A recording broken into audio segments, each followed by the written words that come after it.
There was a time when most American teenagers were absolutely obsessed with the Christian Bale Batman movies. And while I didn't have quite the same level of obsession as some other people, I did go through a time when I watched The Dark Knight Rises about 37 times in the span of a month. So you can imagine my excitement when I heard that someone was making a VR Batman game. And you can imagine how much more excited I was when I heard that that Batman game would be coming free with every new order of a Quest 3S. Ooh. Yeah, that's a broken finger for sure. There's no way. Oh, you can push it even farther. Oh, that's awful. So, a couple months ago, I bought a Quest 3S, played Arkham Shadow, thought to myself, wow, this is pretty good, and then uninstalled it to make room for Bone Lab and forgot about it until today. Seems you've tipped the scales of power in Blackgate. The only scales I care about are the scales of justice. Bolton and Falcone don't measure up.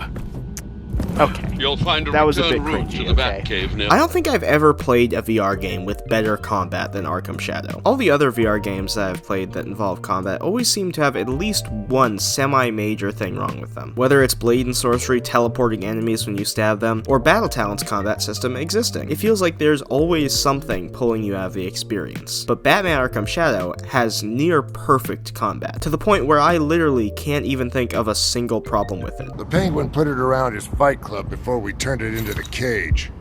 Major red flag for prison inspectors. You want gladiator-style combat? You gotta be discreet. Didn't you make the homeless pit fight? That was a valuable social experiment. You make it sound worse than it was. Every YouTube prankster. I don't know if the other Arkham games do this, but I really like how you switch between Batman and Malone. It's a really satisfying gameplay loop to gather leads as Malone during the day and then follow up on them as Batman during the night. I think it's a really fun way to progress the story. Although I will admit that some of the parts with Malone is kind of like watching oil paint dry, especially when you're doing the therapy session part and your headset dies so you have to do the whole thing again. Trust me, lore is only interesting the first time you hear it. After that, it's just agonizingly boring. Am I supposed to do something, or? This is triggering my social anxiety. You're sitting there staring at me. Something I found really funny about this game for some reason is its name, because it's called Arkham Shadow, and yet most of the game thus far takes place in Blackgate Prison, not Arkham Asylum. I mean, maybe I'm just being an idiot, and in fact that's probably the case, but still. The Rat King! Who is he? Your mother. Doesn't even make sense, Falcone!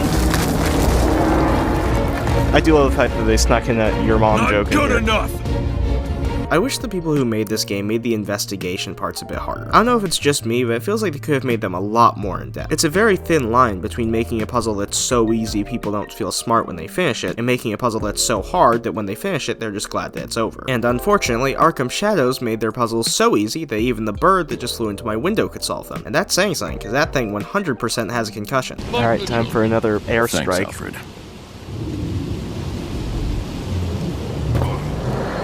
There it is.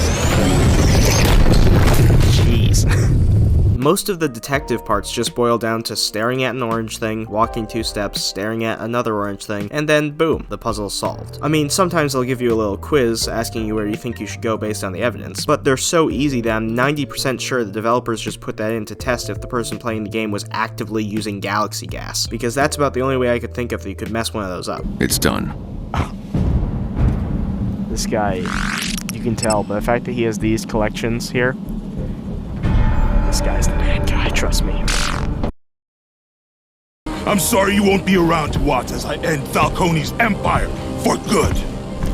I feel like I've been giving this game a bad rap, but for all that I've said, it's really not a bad game. The story's pretty good, the combat's amazing, the graphics are great, the map is completely screwed. I mean, it is indecipherable. It's like looking at some sort of Lovecraftian being. I mean, you can't even comprehend it.